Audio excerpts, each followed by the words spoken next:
ఈ రోజు ఈ వీడియోలో కోట్ స్టేట్ వర్సెస్ నోబడి అనే సినిమా గురించి మాట్లాడుకుందాం. ప్రియదర్శి, హర్ష్ రోషన్, శివాజీ లీడ్స్ గా రామ్ జగదీష్ డైరెక్షన్ లో వచ్చిన కోర్ట్ రూమ్ డ్రామా ఇది. ఈ సినిమా స్టోరీ ఏంటి, దీని మీద నా ఒపీనియన్ ఏంటనేది ఇప్పుడు తెలుసుకుందాం పదండి. ముందుగా ఈ సినిమా స్టోరీ ఏంటంటే, ఈ సినిమాలో మన హీరో చందు ఇంటర్ మధ్యలోనే వదిలేసి చిన్న చిన్న పార్ట్ టైం జాబ్స్ చేసుకుంటూ టైం పాస్ చేస్తూ ఉంటాడు.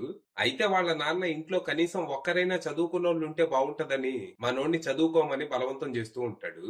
అంటే వాళ్ళ నాన్న ఒక వాచ్మెన్, తన కొడుకైనా చదువుకొని ఉద్యోగం చేయాలని తన ఆశ.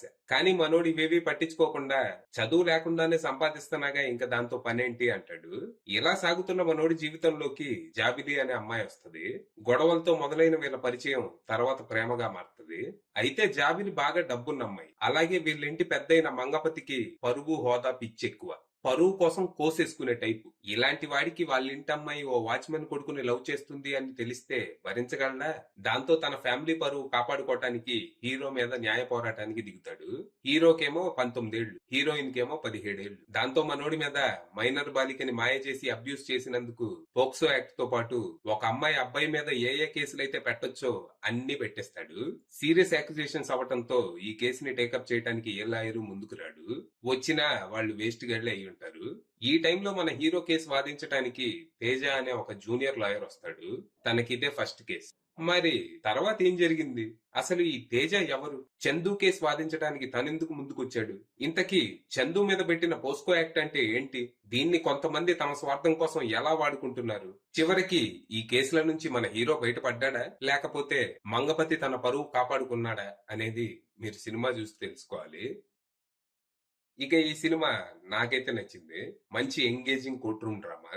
ట్రైలర్ చూసి సినిమా కొంచెం డార్క్ గా డిస్టర్బింగ్ గా ఉంటదేమోనని భయపడ్డా గానీ సెకండ్ హాఫ్ లో చప్పట్లు కొట్టుకుంటూ అరుచుకుంటూ ఫుల్ గా ఎంజాయ్ చేశా.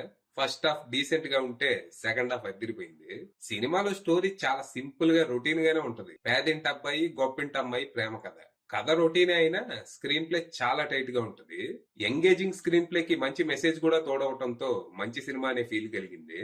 సినిమా ఫస్ట్ హాఫ్ సింపుల్ గానే ఉంటది. మోస్ట్లీ ఇక్కడ లవ్ స్టోరీనే సాగుతది. ఇది చాలా క్లీన్ గా, క్యూట్ గా ఉండటంతో సరదాగా గడిచిపోద్ది. ఇక ఇదే టైంలో ఇంకో పక్క మంగపతి క్యారెక్టర్ ని కూడా చాలా బాగా ఎస్టాబ్లిష్ చేస్తారు. నా పరువు, నా పరువు అని చేస్తా ఉంటాడు. ఒక సీన్ లో అయితే జస్ట్ తన పరువు పోద్దేమో అనే డౌట్ తోనే ఒక ఫ్యామిలీని నాశనం చేయాలని ట్రై చేస్తాడు. అంత సైకోగాడు అనమాట. అయినా గానీ ఈ మంగపతి క్యారెక్టర్ కి ఆడియన్స్ కనెక్ట్ అవుతారు. కాకపోతే వేరే విధంగా. అంటే హీరోయిన్ సీక్రెట్ గా హీరోతో ఫోన్ లో మాట్లాడుతూ మంగపతికి దొరికిపోద్ది. అంతే, ఒక్కసారిగా థియేటర్ దద్దరిల్లిపోయింది. ఇప్పుడు మంగపతి రియాక్షన్ ఎలా ఉంటదా అని. సైకోగా ఆ రేంజ్ లో రెచ్చిపోయాడు శివాజీ. అల్టిమేట్ పర్ఫార్మెన్స్ అంతే. ఇక సెకండ్ హాఫ్ అంతా మోస్ట్లీ కోర్ట్ రూమ్ డ్రామానే. ఆర్గ్యుమెంట్స్ అన్ని అద్దరిపోతాయి. డిఫెన్స్ లాయర్ గా ప్రియదర్శి కూడా అద్దరు కొట్టేశాడు. సెకండ్ హాఫ్ లో చాలా హై మూమెంట్స్ ఉంటాయి. ఎంగేజింగ్ డ్రామాతో పాటు మంచి మెసేజ్ కూడా ఉంటది ఇక్కడ. చట్టాలు తయారు చేయటమే కాదు, అవి ఎవరి కోసం తయారు చేశారో వాళ్ళకి అవి ఉన్నట్టు కూడా తెలియాలని చాలా బాగా చూపించారు. అలాగే ఇక్కడ ఇంకో మేజర్ ఇష్యూని కూడా రైజ్ చేస్తారు. అదేంటో మీరు సినిమాలోనే చూడాలి. అలా మొత్తంగా సినిమా అయిపోయాక బాగుంది. నానిని హీరోగానే కాదు, ప్రొడ్యూసర్ గా కూడా కళ్ళు మూసుకొని నమ్మేయచ్చు అనుకుంటూ థియేటర్ నుంచి బయటకు వచ్చాను.